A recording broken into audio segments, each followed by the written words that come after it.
Hi, good morning students. Today we start Muslim law. Muslim law is a personal law. What is a personal law? That is the first thing which we must understand. Because we must understand that there are basically two types of laws: personal laws and territorial laws. Territorial laws are those laws which belong to a territory. Personal laws deal with a certain group of people, laws governing a certain group of people. How will I define? If I was to define a personal law, how would I define it?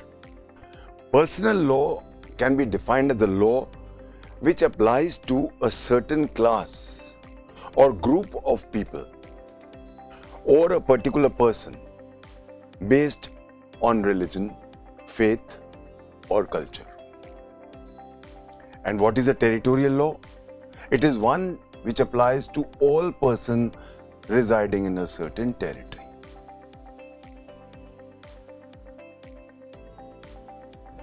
How did personal laws emerge?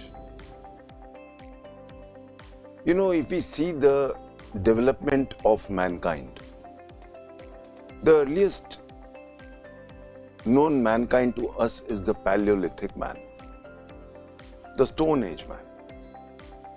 Stone Age के अंदर man का जो right था वो था might is right.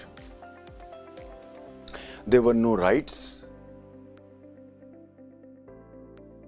Whoever was mighty उसका right था, जिसको हम कहते हैं जिसकी लाठी उसकी भैंस. Over a period of time, Paleolithic age changed to Mesolithic and Mesolithic changed to Neolithic. Lithic basically means pertaining to stone age. Neolithic age के साथ साथ एक civilization शुरू हो जाती है.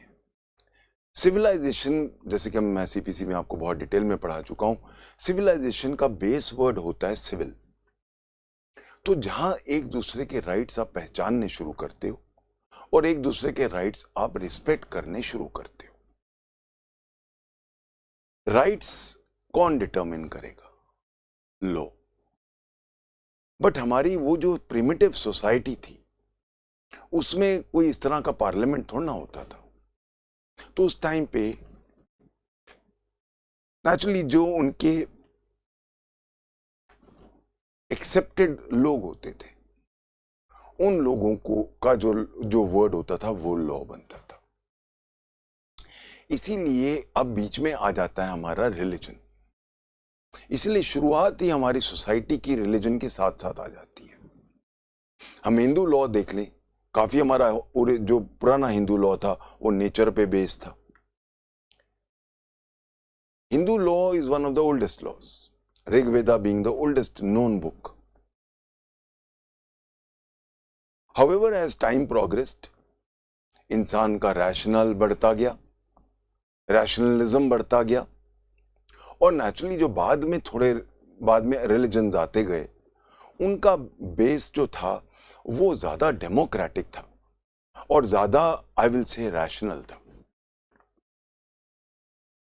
हिंदुइज्म के रिएक्शंस आते हैं हमारे पास, पर वो हिंदुइज्म के ही पार्ट्स हैं. चाहे वो सिखिज्म है, चाहे बुद्धिज्म है, चाहे वो जैनिज्म है, वो हिंदुइज्म का ही पार्ट है. बेस वही है, कॉमन स्टॉक वही था, उसमें चेंजेस आते गए. वो changes to remove the dead wood which had gathered around the ancient Hindu law, उसके रिवोल्ट्स के तरह से ये आ गए. However, in the world, बहुत सारी मैंने बोला कि सिविलाइजेशंस आ गई. अगर हम ओल्डेस्ट सिविलाइजेशन की बात करें जो नोन है हमें, वो है Indus valley. Indus valley civilisation के साथ साथ देयर वाज अ मेसोपोटामिया में there was another civilization, Sumerian civilization. ये almost contemporary है. जो ये इधर की थी, यानी कि most of them belonging to the Middle East, Arabia. वहां पे जो अब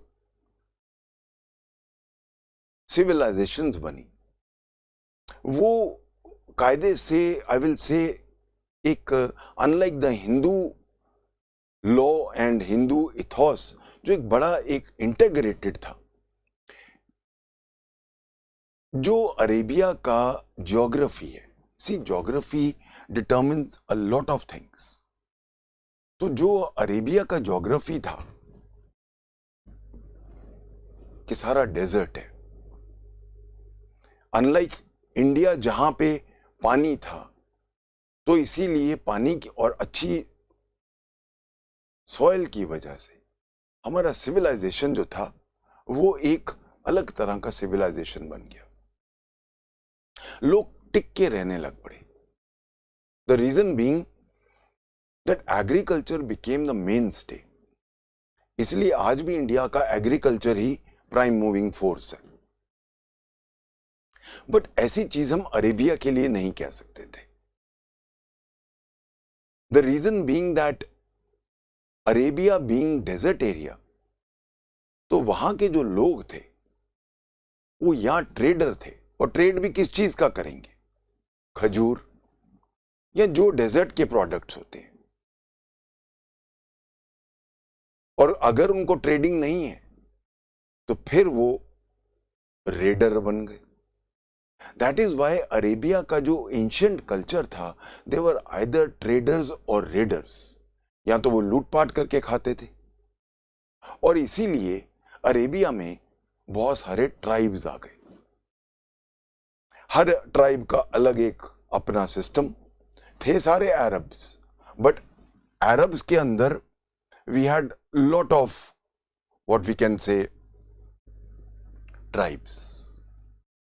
हर ट्राइब एक अलग भगवान को मानता है, टोटेम्स को मानता है, आइडल्स को मानता है, अलग लॉज हैं.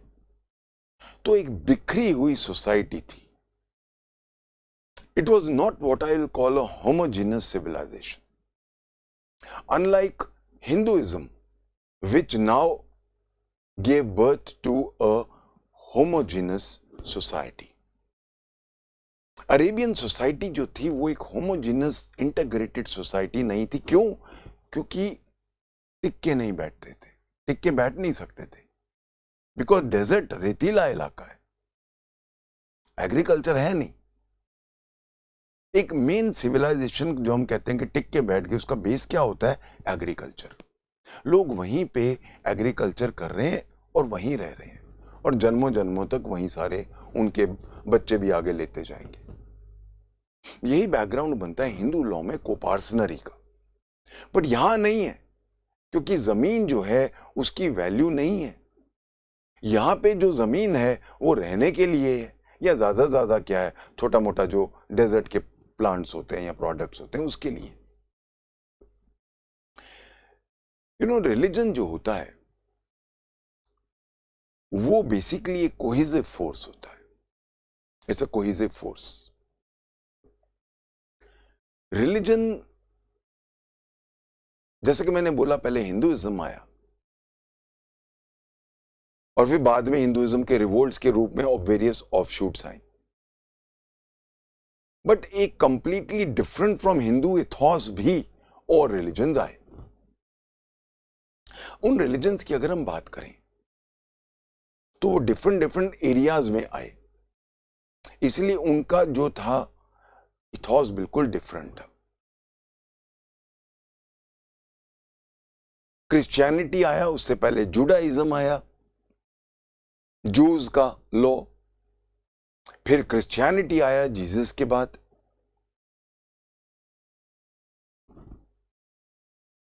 पारसीज का अपना लॉ आया, ज़ोरास्ट्रिज्म.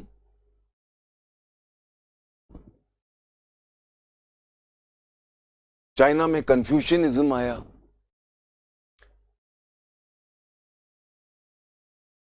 This is the reason why आज के दिन में जब हम हिंदू की डेफिनेशन देते हैं हिंदू लॉ में या कहीं भी, तो हम एक नेगेटिव डेफिनेशन देते हैं कि हिंदू वो है जो मुस्लिम, पारसी, जू, क्रिश्चियन नहीं है।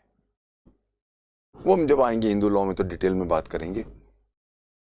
अभी हम बात करें पर्सनल लॉस की। एक रिलीजन को अगर एक्सेप्ट करना है तो हर रिलीजन को एक्सेप्ट करना, अगर करवाना है अपने आप को, अगर रिलीजन एक्सेप्ट नहीं होगा तो आगे नहीं बढ़ता, वो अपनी मौत खुद मर जाता है। तो अगर एक रिलीजन को हमने एक्सेप्ट कराना है, ये उसके अंदर एक ऐसा डर होना चाहिए कि सुपरनैचुरल का। इसलिए सारे हमारे जो रिलीजन्स हैं, क्योंकि हम इंसान से नहीं डरता है। एक टाइम पे हिटलर बहुत बड़ा आदमी था, दुनिया पे एक टाइम पे राज करने का उसका सपना था, पर हम आज के दिन में कोई भी नहीं कहेंगे कि हिटलर हमसे बहुत बड़ा आदमी था। इंसान से नहीं दबता है कभी। इंसान हमेशा सुपरनैचुरल से डरता है और दबता है और एक्सेप्ट करता है कि वो मेरा मास्टर है। This is the reason why कि हम कोई भी रिलीजन ले लें, उसमें सुपरनैचुरल पार्ट है। और अगर कोई रिलीजन, जैसा कि फॉर एग्जांपल हम क्रिश्चियनिटी ले लें या मुस्लिम, अब इस्लाम में आ रहे हैं हम, अगर उनमें कोई इंसान इन्वॉल्व थे तो वो बेसिकली इंसान नहीं थे, वो सीधा गॉड के नुमाइंदे थे, वो सीधा भगवान के ही स्वरूप थे। And that is the reason वो भी हमारे भगवान बन गए। रिलीजन, एज ए सेड, अगर उसको रिलीजन की तरह एक्सेप्ट होना है, it lays down its dos and don'ts. और क्योंकि ये सीधा भगवान दे रहे हैं, maybe through some person, इसलिए दीज आर गॉस्पेल ट्रुथ्स, इनको चेंज नहीं किया जा सकता। ये भगवान की आवाज है और भगवान की आवाज तो हमेशा इंसान की आवाज से ऊपर होती है। This is the reason why religion था, है और रहेगा। चाहे कार्ल मार्क्स ने कहा है कि religion is the opium of masses, communist कुछ भी कहें, पर रिलीजन का बोलबाला तो उतना ही है जितना जब वो शुरू हुआ था। उसका रीजन है कि हम ये सब मान के चलते हैं कि हमारे ऊपर एक सुपरनैचुरल है जिसको हमने किसी ने देखा नहीं है, जो हमारे रैशनल से परे है।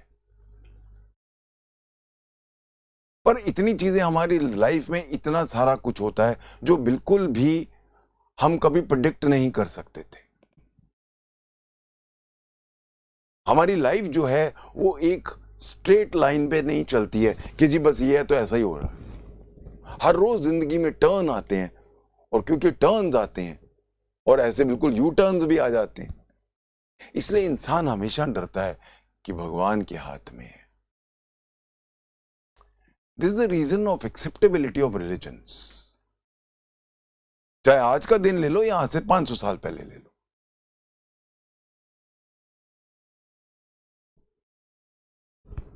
रिलीजन को अब नेचुरली एक्सेप्ट होने के लिए, जैसा कि मैंने बोला, उसके डूज एंड डोंट्स होते हैं। वो डूज एंड डोंट्स आपके स्क्रिप्चर्स में लिखे जाते हैं।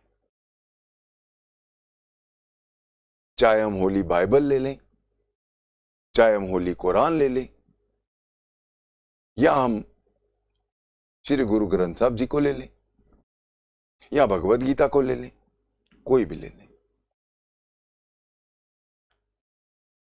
all these scriptures basically are codes of conducts. These codes of conducts lay down the entire code of conduct of a human being, right from his birth to his death to his everyday duties.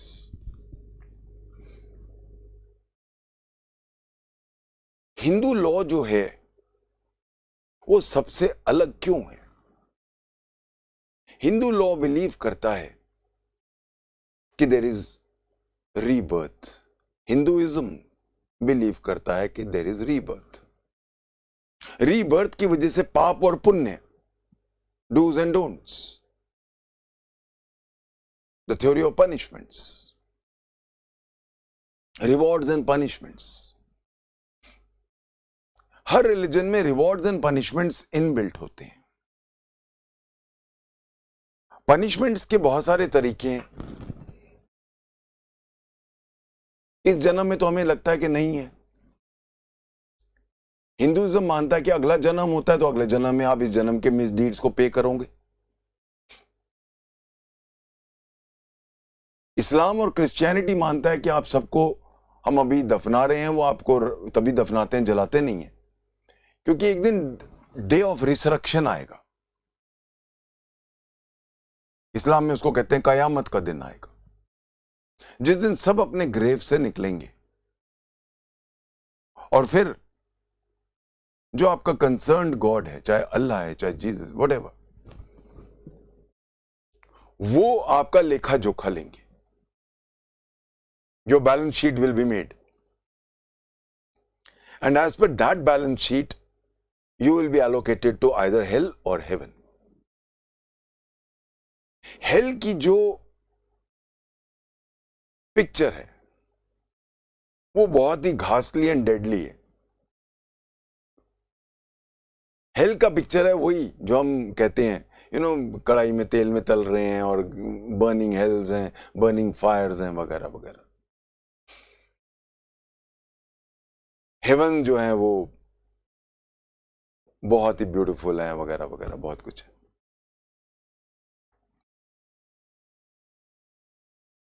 So if you want to go to jannat, you have to do good deeds, क्योंकि जब आपकी balance sheet बनेगी और अगर आपको जन्नत में जाना है तो आपको आपके गुड डीड्स चाहिए. अगर आपके बैड डीड्स ज्यादा हैं तो फिर आप जहन्नुम में जाओगे. क्रिश्चियनिटी में आ जाए तो हेल में जाओगे या हेवन में जाओगे. हिंदुइज्म में कोई बर्निंग फायर्स वाला हेल नहीं है, स्पेसिफिक प्लेस नहीं है. हेल हमारे अगले जन्म में आ जाता है कि जब हमारा जो हमने बैड डीड्स किए हैं वो अगले जन्म में हमें उतारने पड़ेंगे और उनका लेखा जोखा होगा. कहने का मतलब यह है कि हर रिलीजन ने अपना पूरा सिस्टम रखा है. This whole system is of rewards and punishments. अब क्योंकि एक ही चीज सबको फॉलो करनी है, everybody must follow. Code of conduct follow करना है. We have to follow the code of conduct. That is the reason why a common code of conduct has been laid down in the form of what we call the conducts which over a period have become usages and then over times immemorial have become customs. ये हमारे जो religious customs थे, वो customs इतने साल से चल रहे हैं कि वो customs have taken the force of law. ये कस्टम्स पहले भी अनरिटन लॉ थे. कोई भी हम दे लें, अनरिटन लॉज थे हमारे. 10 कमांडमेंट्स ले लो क्रिश्चियनिटी की, thou shalt and thou shalt not. Hinduism का ले लो, कोड ऑफ कस्टम, पूरा कस्टमरी लॉ है। तो हिंदुइज्म तो है ही मोस्टली कस्टमरी लॉ। कस्टम्स कैसे बने? वो हैबिट्स जो रिलीजन ने कहीं अच्छी हैं, वो हैबिट्स क्योंकि रिलीजन ने कहीं, और वो सोसाइटी को सर्व कर रही थी, तो वो habits slowly became what we call usages. Acceptability थी, सोसाइटी की एक्सेप्टेबिलिटी भी थी, और plus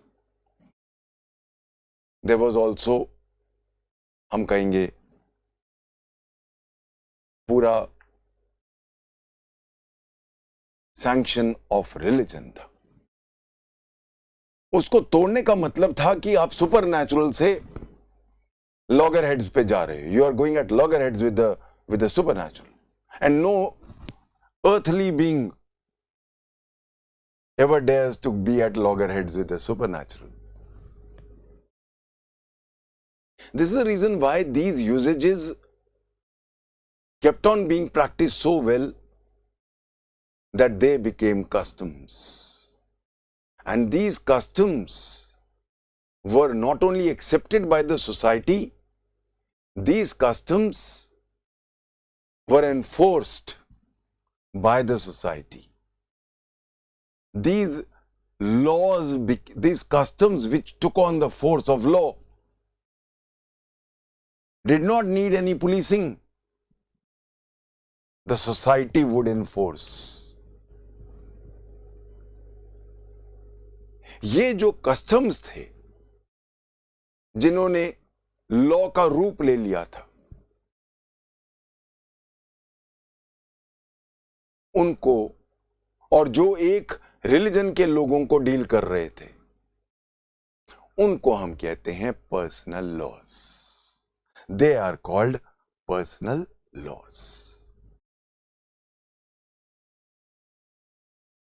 personal laws in the context of modern day. अब पर्सनल लॉ तो मैंने जैसा कि बोला रिलीजन में से एमनेट हुए, and over a period of time they were accepted, और rather force to be accepted. They were also holding. सबसे बड़ा फायदा क्या था इन कस्टम्स का? एक सोशल ऑर्डर दे दिया इन्होंने, और सोशल ऑर्डर ऐसा कि पुलिस को आके उसको लागू करने की जरूरत नहीं थी, सोसाइटी ही लागू करती थी, क्योंकि डर था सुपरनैचुरल का।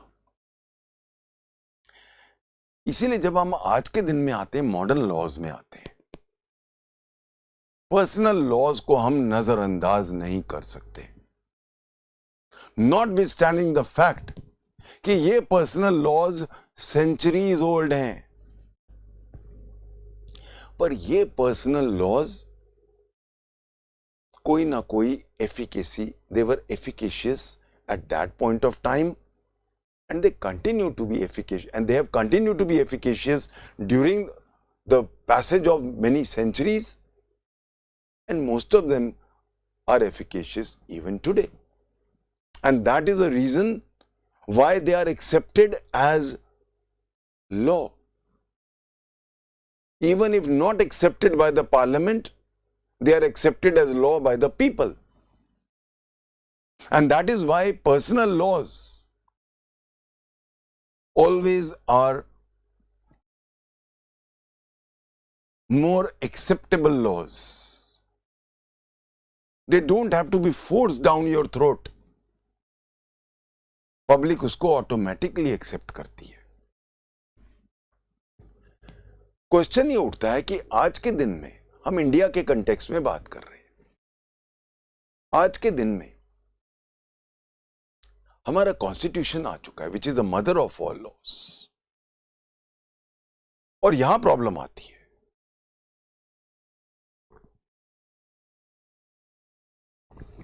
क्या एक 21वीं सदी का लॉ एक इतने पुराने आर्केक ट्रेडिशनल लॉज को एक्सेप्ट करेगा? क्या वो पर्सनल लॉज जो कस्टमरी लॉज हैं, क्या हम उसको एक्सेप्ट करेंगे? क्या वो एक्सेप्ट करेगा कि कस्टमरी लॉ इज लॉ? इसका आंसर हमें कॉन्स्टिट्यूशन में ही मिलता है. When I go to Article 13, Clause 3, the definition of law is given in the Constitution. It says, laws includes any custom or usage having the force of law. तो सबसे पहला point ये आ गया कि क्या हमारा कॉन्स्टिट्यूशन पर्सनल लॉज की validity को एक्सेप्ट करता है. और जैसा कि मैंने बोला, आर्टिकल 13 क्लॉज 3 में सारे कस्टम्स एंड यूजेजेस जिनका फोर्स ऑफ लॉ है, आज भी है, आज भी जिनका एक लॉ की औकात रखते हैं, वो लॉ है. So it is accepted by so personal laws are accepted by our constitution as laws. Also, when I go to Article 372, वहां पे भी the question came कि सारे laws जो हमने रिपील कर दिए हैं वो तो कर दिए हैं. हमारा जो कॉन्स्टिट्यूशन जब बना, जब लागू हुआ 26 जनवरी 1950 को, तो द क्वेश्चन अराइजेस कि क्या पर्सनल लॉज आर ओवररिडन? क्या ये जो नया हमारा कॉन्स्टिट्यूशन आ रहा है आज के दिन में, जो कमेंस हुआ है 26 जनवरी 1950 को, क्या वो पर्सनल लॉज ऑटोमेटिकली रिपील हो गए? क्या वो कस्टमरी लॉज जो पुराने थे वो रिपील माने जाएं? क्योंकि क्या रिपील हुआ है और क्या नहीं हुआ, यह सब्जेक्ट मैटर है आर्टिकल 372 का. और इस कंटेक्स्ट में I would like to read the Bombay high court's decision, जो मैं आपसे शेयर करना चाहूंगा. Like to read the exact lines from Bombay high court 1992. ये डिसीजन है in reference Amina. In reference case है ये, रेफरेंस केसेस जो रेफर किए जाते हैं for expert opinions. In reference Amina, AMINA, Amina, 1992 Bombay. I like to read the exact lines. The expression all laws in force includes not only the enactments of the Indian legislative but also the common law of the land which was being administered by the courts in India.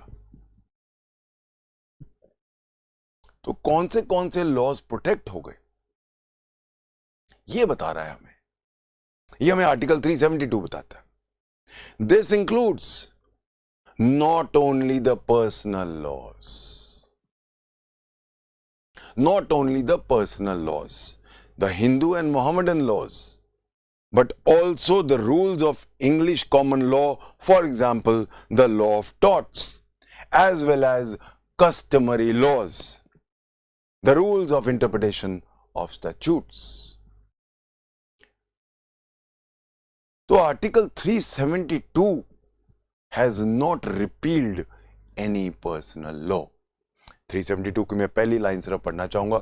ये मैं constitution नहीं पढ़ा रहा यहाँ, वो मैं पढ़ाऊंगा, मैं बाद में आऊंगा. तो notwithstanding the repeal by this constitution of the enactments referred to in Article 395, but subject to other provisions of this constitution, all laws in force in the territory of India immediately before the commencement of this constitution shall continue in force until altered, repealed or amended by a competent legislature. ये most important line है जो हमने article 372 में पढ़ी है. तो article 372 कहता है कि जितने लॉज इन फोर्स थे जब हमारा कॉन्स्टिट्यूशन कमेंस हुआ, वो सारे के सारे लॉज प्रोटेक्टेड हैं अनलेस कि उनको रिपील कर दिया गया हो, या उनको अमेंड कर दिया जाए, या उनको ऑल्टर कर दिया जाए। और उस कंटेक्स्ट में बॉम्बे हाई कोर्ट ने ये चीज बहुत क्लियरली कही कि लॉज इन फोर्स का मतलब क्या है। सारे वो इनैक्टमेंट्स सिर्फ इंडियन लेजिस्लेचर के नहीं, पूरे वर्ल्ड के सारे कस्टमरी लॉज, सारे पर्सनल लॉज, यहां तक कि लॉ ऑफ टॉर्ट्स, वो सब प्रोटेक्टेड है। ये एक बहुत इंपॉर्टेंट एस्पेक्ट था हमारे लिए, क्योंकि नेचुरल है। सी, एक चीज हमें खास ख्याल रखनी है,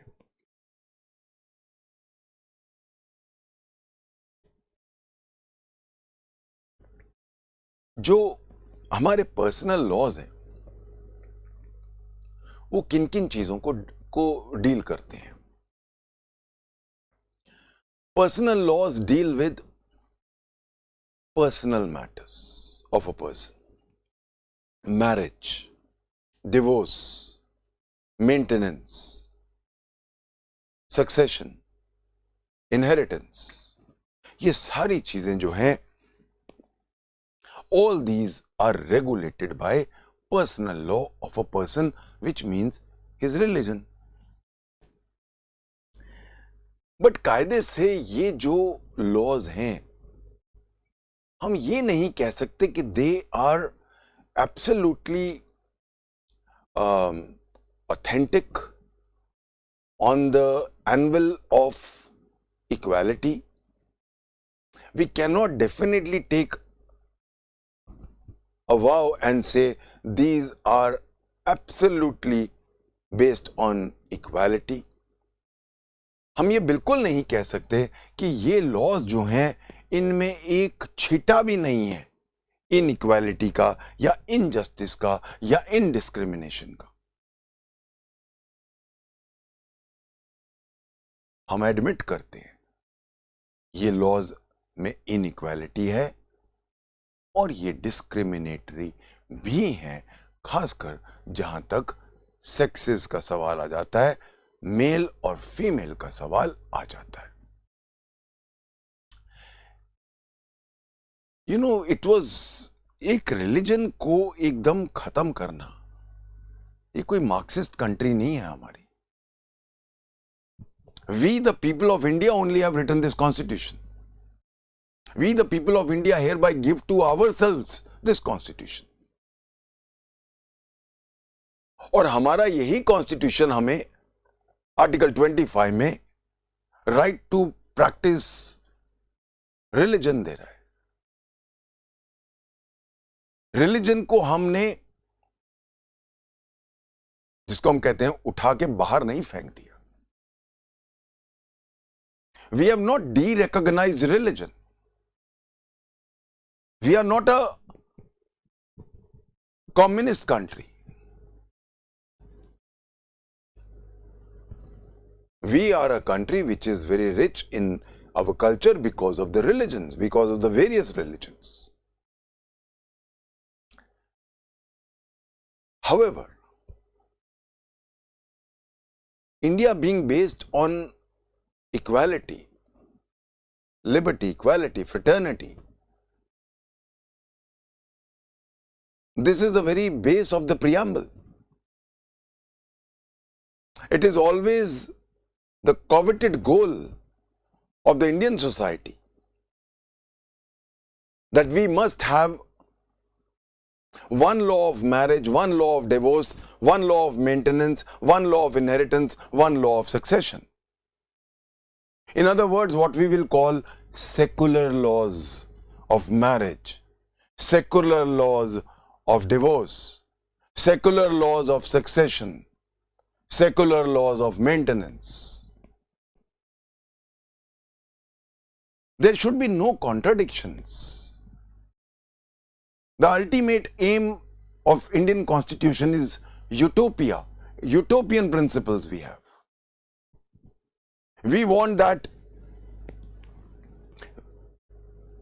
we should all have equality, not only of other things but also of personal laws.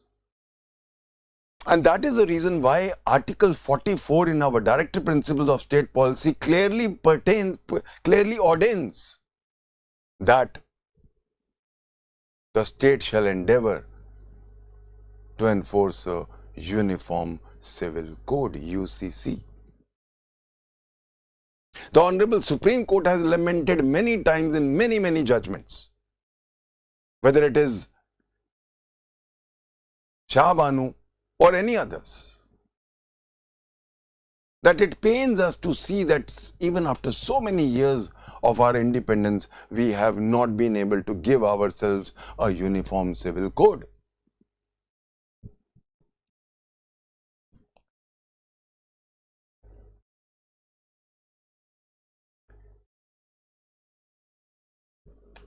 No doubt we have already ushered in secular laws for people who don't want to be governed by personal laws. We have an Indian Succession Act. We have Section 125 CRPC for maintenance. We have the Special Marriage Act, which includes divorce.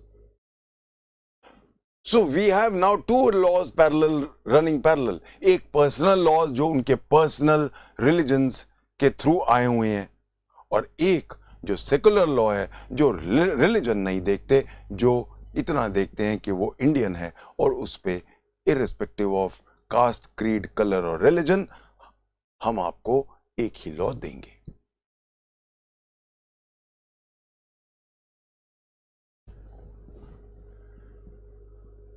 As I said, there is no doubt, I do concede that we do have elements of inequality and discrimination in our personal laws. Can they be allowed to remain in a place where our Constitution, in the very first Article 14, it says that there shall be equality of laws and equal protection of laws? क्या ऐसी जगहों पे जहां article 14 पहले ही कह रहा है there shall be equality of law and equal protection of law, क्या वहां पे हम एक आदमी को 4 वाइफ्स रखना अलाउड कर सकते हैं? क्या वहां पे हम अनइक्वल सक्सेशन के laws vis-à-vis main and women रख सकते हैं? क्या वहां पे हम अलाउ कर सकते हैं कि सन को पार्टनर होगा और लड़की को पार्टनर नहीं होगी? क्या ये इनहेरेंटली हमारे कॉन्स्टिट्यूशन के स्पिरिट के खिलाफ नहीं है? क्या धज्जियां नहीं उड़ा रहा उसकी?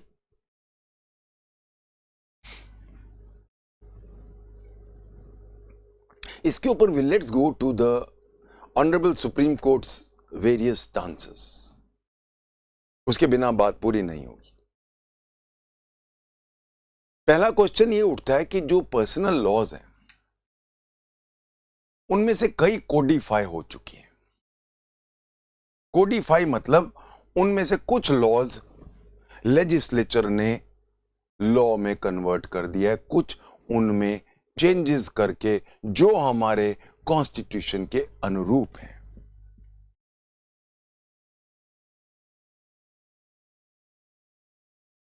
सबसे पहले जो चेंजेस आए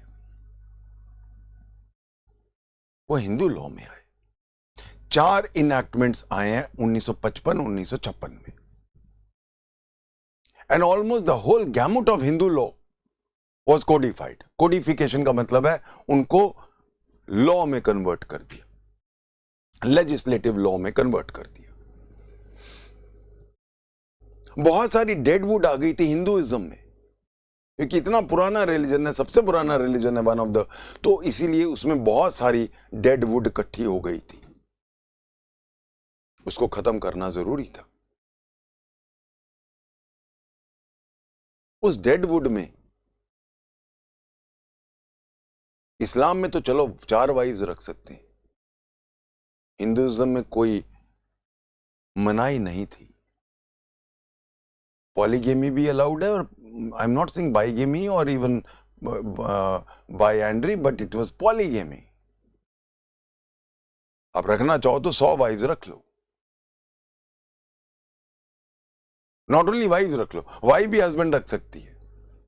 we see polygamy in Ramayana and we see polyandry in Mahabharata. हमारे एपिक्स हैं, हमारे ग्रंथ हैं।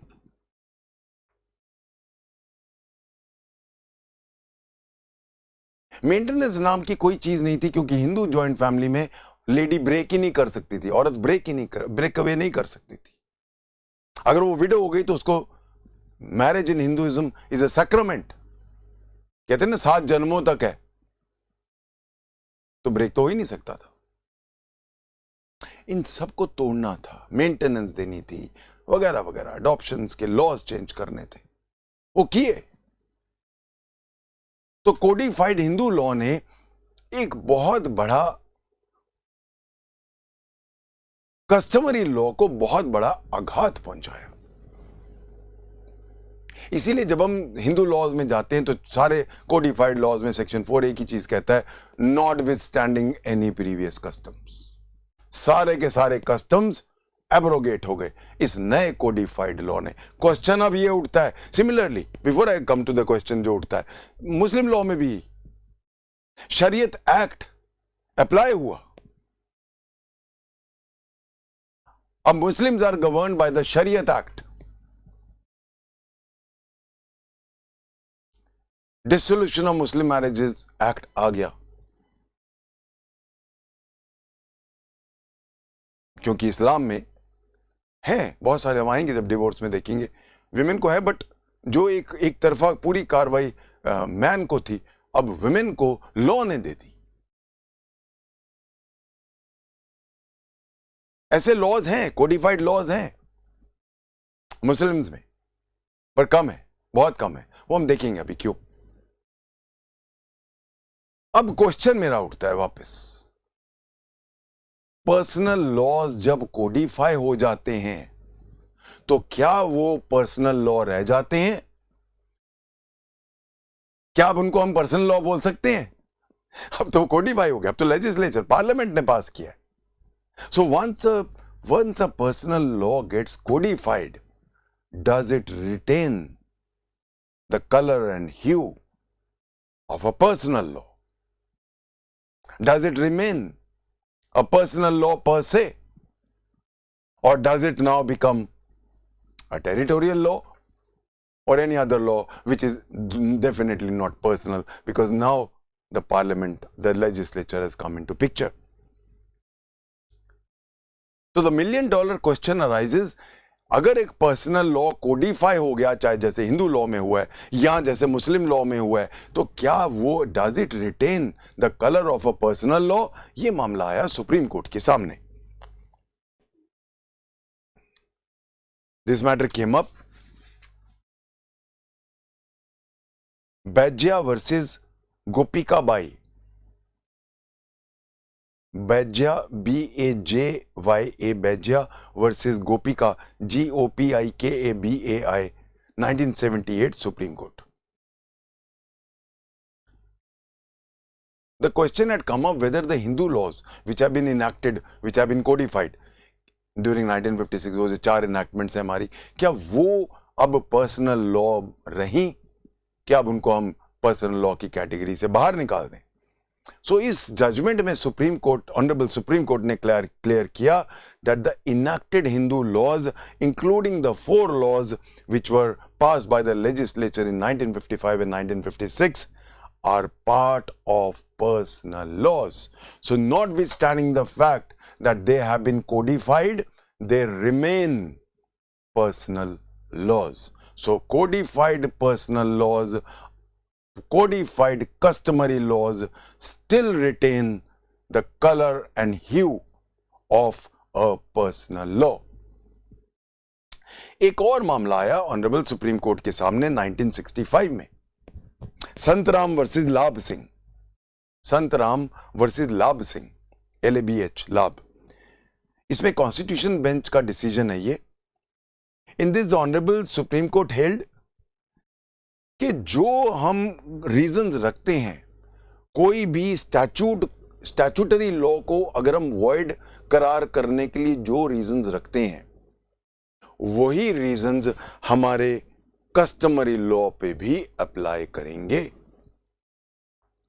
तो जो ग्राउंड्स हमारे स्टैट्यूटरी लॉ को वॉइड करने के लिए हम आगे करेंगे, वही ग्राउंड्स हम कस्टमरी लॉ को भी वॉइड डिक्लेयर करने के लिए यूज करेंगे।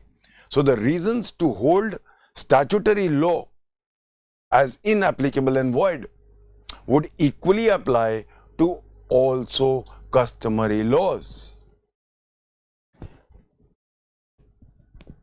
अब अगर ऐसा है तो फिर तो मुस्लिम लॉ में तो बहुत प्रॉब्लम है। इन द सेंस, मैरिज को ले लो, डिवोर्स को ले लो, सक्सेशन तो खैर it was always a very balanced law, much more balanced than Hindu law in my own personal view. मेरा अपना व्यू है ये। पर बहुत सारे, बट खासकर डिवोर्स, मैरिज वगैरह वगैरह और 4-5 चीजें, उनमें कहीं ना कहीं राइट टू इक्वालिटी बहुत बुरी तरह से इन्फ्रिंज हो रहा है। इसलिए ये मामला आया ऑनरेबल सुप्रीम कोर्ट के सामने। This matter came up in Ahmedabad Women Action Group, Ahmedabad Women Action Group, AWAG and others versus Union of India 1997 Supreme Court.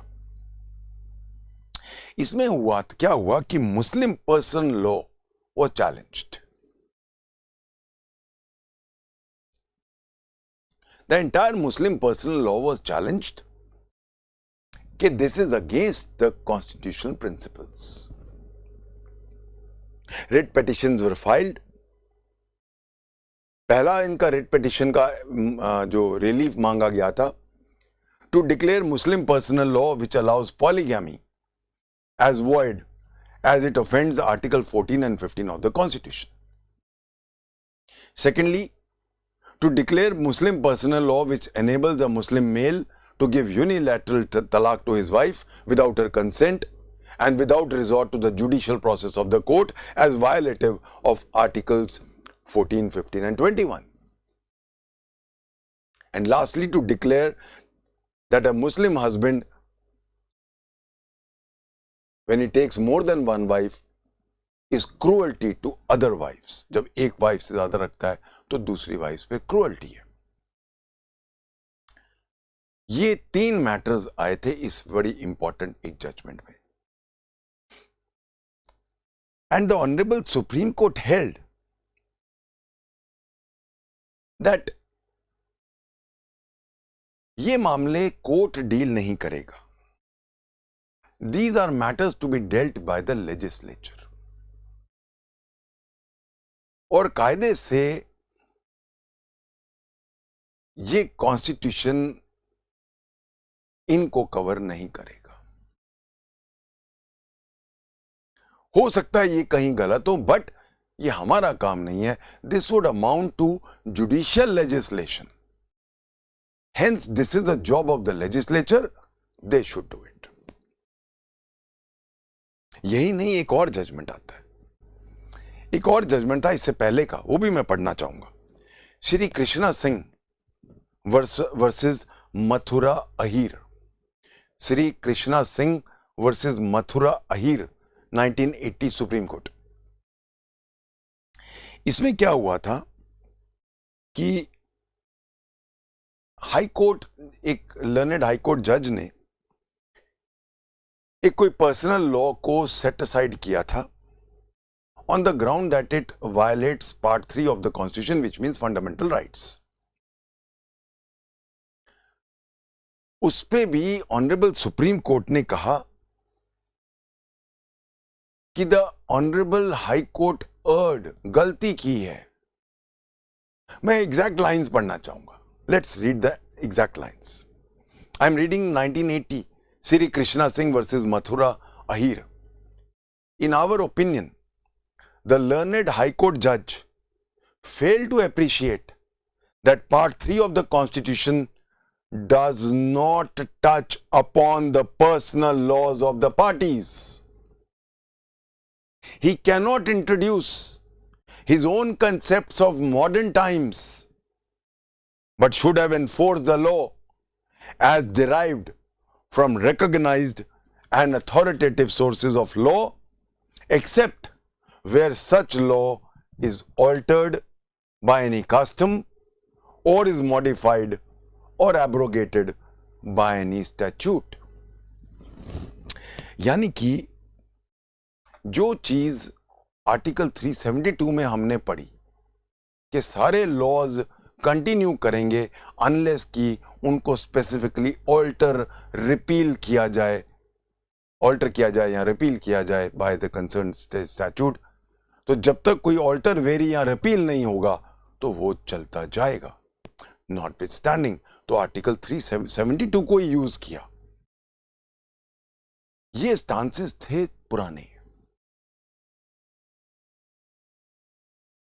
Law changes with time in the sense that even law enforcing, law interpreting authorities also naturally change with times. Law हमेशा कभी भी static चीज नहीं होती है। Similarly law के interpretations भी कभी स्टैटिक नहीं होते, दे कीप ऑन चेंजिंग। और हम ये बिगेस्ट चेंज देखते हैं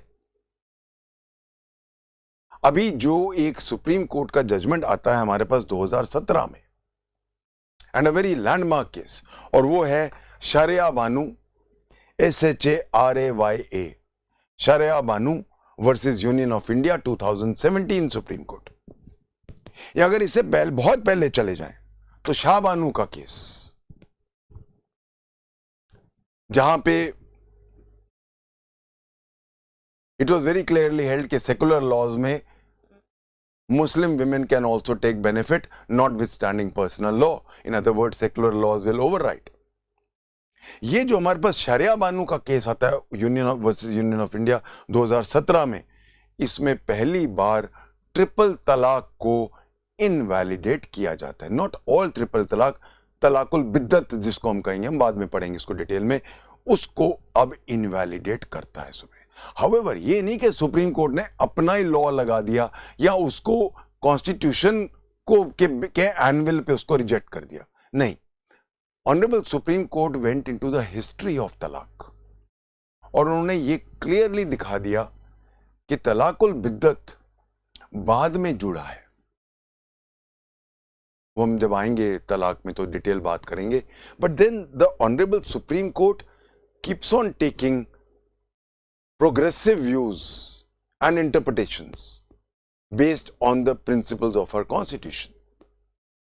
बहुत शोर मचा कि नहीं जी नहीं, आप तलाकुल बिद्दत को कैसे खत्म कर सकते हो, but then the honourable supreme court very clearly laid down a very reasoned judgment कि इसका रीजन ये है, and then nobody had an answer to this. Even अगर हम एज की बात करें, जब हम बाद में देखेंगे अभी मैरिज की एज जो है वो इन इस्लाम और अदर इन मुस्लिम लॉ इस प्यूबर्टी।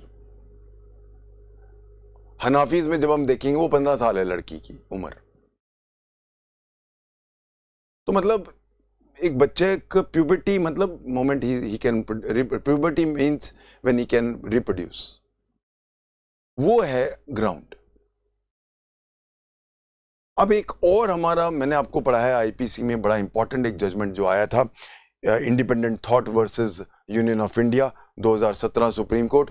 उसमें भी सुप्रीम कोर्ट ने क्लियरली कह दिया कि अगर कोई लड़की जो 18 साल से कम है, अगर वो उसके साथ मैरिड भी है, उसके साथ अगर कोई सेक्सुअल इंटरकोर्स होता है वो रेप माना जाएगा।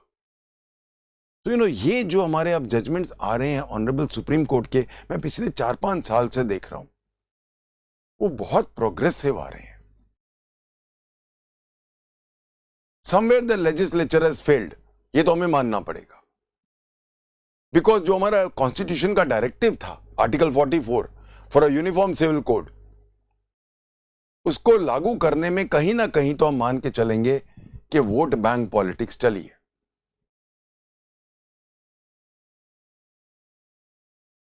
notwithstanding the codifications which took place in Hindu law and to some extent in Muslim law. We can always say that जितना भी progressive attitude या interpretations आए हैं personal laws में, वो thanks to the honorable Supreme Court है. चाहे वो शाह बानू को मान लो या हम बाद में देखेंगे मेंटेनेंस के laws वगैरह में बहुत सारे Supreme Court judgments हैं, तो वो और अब ले लो ट्रिपल तलाक का शाहिरा बानू. So basically, please remember, personal laws एक अलग पेडेस्ट्रल पे चलते हैं, जहां और बहुत सारे, जैसे हम देखेंगे आगे जाके, बहुत सारे हमारे जो पर्सनल लॉज हैं उनका जहां जहां कॉन्स्टिट्यूशन से टक्कर हो रही है. दो the honourable supreme court again and again is now naturally saying के कॉन्स्टिट्यूशन पर्सनल लॉज के ऊपर हम उनके दोनों को नहीं मिक्स एंड मैच करेंगे because of Article 372, but nevertheless the point remains कि इंडिया तो एक ही है ना, we the people तो एक ही हैं, notwithstanding our religions. Right to religion है, but then in my own personal view, some people may not agree with me, in my own personal view, to have a healthy society and a uniform society, and if we want to become a superpower, we must have secular laws. Every Indian, irrespective of caste, creed, color, religion, should be governed by the same set of laws, whether they are territorial laws or whether they are personal laws. With these words, I would like to end this lecture. We have just discussed about personal laws. In my next lecture, we now go on to the origin of Muslim law and all the aspects of Muslim law. We'll take it up from here in my next lecture. Thank you. God bless.